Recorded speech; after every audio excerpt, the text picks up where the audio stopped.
Kia ora, my name is Morgana and I'm from Taranaki, New Plymouth, born and bred. I've been living here all my life. I did move away to Australia for a few years and came back to bring up my sons here in Taranaki and New Plymouth. I work in Māori education at the Gavette Brewster Art Gallery with the New Plymouth District Council. I also teach kapaka and I'm a musician as well. I have my own band. Sustainability to me is extremely important. I would love to see the day where we can return to a natural, more pure way of living. Living off the land, eating like how our grandparents ate, where the food was fresh and organic and free range. What sustains me as a person is my whānau and doing things that I'm very passionate about, both inwardly and outwardly. So if it benefits me, then it'll benefit my whānau. So I love music, and I love tikanga Māori, all things to do with te ao Māori, which is why I love to do kapaka, and I love to work with children, teaching te reo. And especially learning about tikanga from Taranaki with the help of our kaumātua and educators here. It's becoming more strong, and there's a good flow-on effect for myself and for my children. And also outwardly, I like to entertain people and to give back to the community in the sense of doing charity work through music. I want to live the tikanga and as well as teach it, and pass it on to our rangatahi and let them know that it's okay and that it is cool and that we can go back to it and still maintain a life both in te ao Pākehā and te ao Māori and find balance. Our maunga Taranaki means many, many things to me. When I was younger, I didn't care. And I didn't take much notice, and I took him for granted. However, growing up and living away from Taranaki has taught me his beauty, for starters. Living in Australia, there are no maunga there, not in Perth anyway, and so I very much miss the beauty, the aesthetics of having our maunga, but coming back and reconnecting with my ta'a Māori has taught me that from the mountain flows everything, so we're all connected, you know, our water is from that source. Well, growing up on the west coast, growing up next to the moana, it is an absolute comfort zone for me. I could never imagine myself living inland at all. I don't even want to go as far as Inglewood to live, which is only 10 minutes inland really, but my name means child of the sea, ironically, but yeah, we grew up in water. My children are little water rats as well. They love the water. And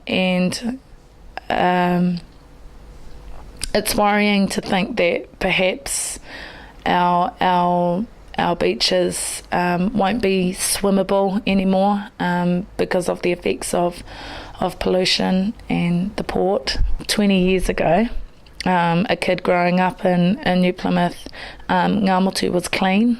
Ngamotu Beach was clean and it was okay to swim there. Now, not so much. I don't take the boys down there to swim anymore. The port has gotten bigger. They've extended everything. Everything's gotten larger. There's more offices, there's more buildings there, and the water as a result is paru, to be frank. And I don't let the boys swim there anymore because the natural current that would usually wash it away isn't keeping up with the industry. Agriculture in Taranaki, we are obviously well known for our dairy. However, personally, I have a very deep dislike for such things. There really is no need for its excess. It's excessive.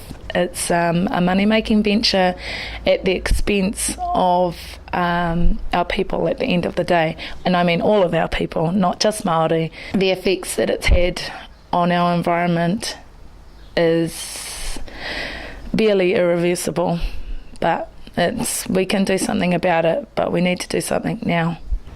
Unfortunately, this is a money-driven world, and I mean the whole world, and sometimes things can happen that we can't fight. Sometimes things can happen and we can fight them and stop them. We just need to be vigilant, I think, and really just keep talking and making people realise that it's not okay and that we're not going to let it keep carrying on as it is. I don't like the thought of drilling in our waters, even though I've grown up with it. It's quite normal for me to see rigs and machinery and tankers and trucks everywhere. I grew up with it, but it doesn't make it any better or easier or nicer in any way. Just because it's familiar, it doesn't make it right. I absolutely love our parks here in Taranaki, and New Plymouth especially. I can only really comment on New Plymouth because I haven't been to many of the parks around Taranaki, but I think they're a gift. The founder of Pukekura Park was a visionary, and it's beautiful to see our native rākau are still here. It's lovely to see them, and I think there certainly needs to be more. There's never enough parks, I don't think. Simply because even if they're not used all the time, every single day, they still have a job in which there is clean land, trees, bushes, doing its part for the environment. So even if we're not using it, they're still helping us out. I just think back to what the land would have looked like in the days of our tupuna, straight bush, all native. How they navigated them to travel, is mind-boggling. It would have been difficult, but it would have been beautiful. Again, and then as a result of that, the animal life would have been rich and abundant, and us as a people would have reaped the benefits of that. So we can't have enough reserves and parks, I believe. And we can't have enough native plantings. Planting along our awa will be a great positive counteraction against the effects of pollution, I think. So we should plant along our awa, and then plant and move inland and along our coastlines to look after our cliffs and our puke there, our tā our sand dunes as well. It all needs to be looked after, so plant trees all the time. If I could create a park, I would love one where the trees were huge, and it was wild, almost wild. We're in a generation now, we're in a society now where everything is way over sanitised. The fact that trees can only be at a certain height around children is ridiculous to me. Our children have forgotten how to climb trees, and everything is riddled with health and safety issues, which takes away from the creativity of what it is to be in jungle, what it is to be in forest, and to learn how to smell and listen and appreciate nature for what it is and its purity and its power. We always think that we need to dominate it, which is absolutely ridiculous. We are only part of, we're not all of. So I would love a park that had huge trees, native trees, and where our native birds could come back to and utilise, and then flow on to teaching our children that this is that kind of bird, and this is that kind of animal, this is that sort of insect, because our parks would be forests, really. I would love that. Yeah, absolutely. Nature as a whole would be shaking its head at us going, what are you doing?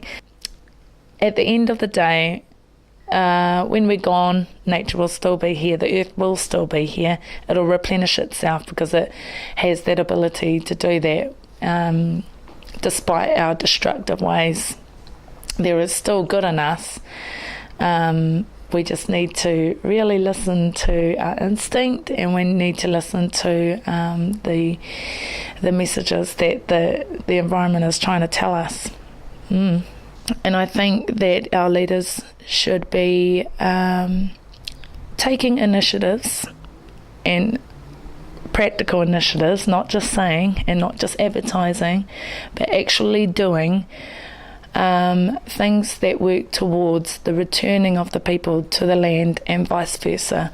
They need to know that we are still connected to the land, even if they feel that they're not. We are not separate from it, even if we don't realise it. But our tupuna have ingrained in our biology the connection to the land. I really think that we need to start from home. As with anything that is a big undertaking, we need to start from home. We need to change our own frame of mind into thinking, okay, well, I've lived in such a way that's in a consumerist kind of way where I take and don't give back. And now I want to live in such a way that's going to give back and have a cyclic effect where I can have and give as well. And that starts at home by composting your kai and recycling.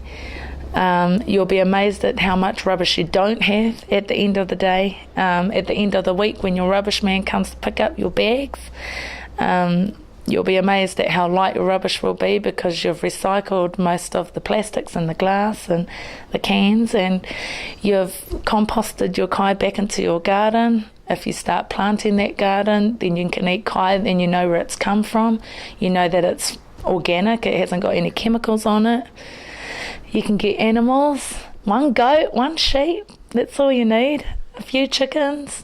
It's so easy and it's so accessible, and people don't realise. And it's just little things like that that will bring about a massive change for everyone.